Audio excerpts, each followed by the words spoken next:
આગળ વાત કરીએ બેવડી ઋતુના કારણે અમદાવાદમાં રોગચાળો વકર્યો છે। શરદી, ખાંસી, ઉધરસ અને તાવની ફરિયાદ સાથે દર્દીઓએ હોસ્પિટલમાં ધસારો કર્યો। તેમાં પણ સરકારી હોસ્પિટલની ઓપીડીમાં સતત વધારો થઈ રહ્યો છે। ગત સપ્તાહ કરતાં 20 જેટલો વધારો અત્યારે સિવિલ હોસ્પિટલની અંદર નોંધાયો છે। જાન્યુઆરી મહિનાના અંતિમ સપ્તાહમાં 13,701 દર્દીઓએ ઓપીડીની મુલાકાત લીધી, તો ફેબ્રુઆરી મહિનાની શરૂઆતમાં દર્દીઓનો આંકડો વધીને 15,624 પર પહોંચ્યો। 31મી જાન્યુઆરીથી પ્રતિ દિવસ 1600 થી 3600 દર્દીઓ આવી રહ્યા છે સારવાર માટે।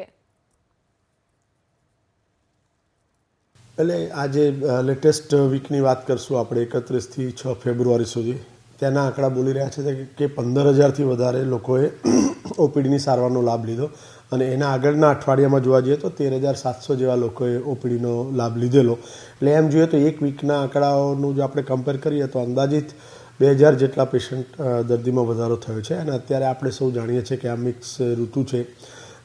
દિવસ દરમિયાન થોડી ગરમી પણ લાગે છે, રાત્રે ઠંડી લાગતી હતી અને હવે ધીરે ધીરે આપણે ઠંડીમાંથી ઉનાળો તરફ જઈ રહ્યા છે। એટલે આવા ટ્રાન્ઝિશન ફેઝમાં શરદી ખાંસીવાળા કિસ્સાઓ વધતા હોય છે। સાથે સાથે એલર્જીક લોકોને જે આપણે પહેલાં પણ વાત કરતા હતા એમ એલર્જીક બ્રોન્કાઇટિસ કે રાઇનાઇટિસ એના દર્દીઓ પણ વધતા હોય છે। એટલે શરદી ખાંસી તાવ આવા લોકોના જે કેસીસ છે એમાં 15 થી 20% વધારો આપણે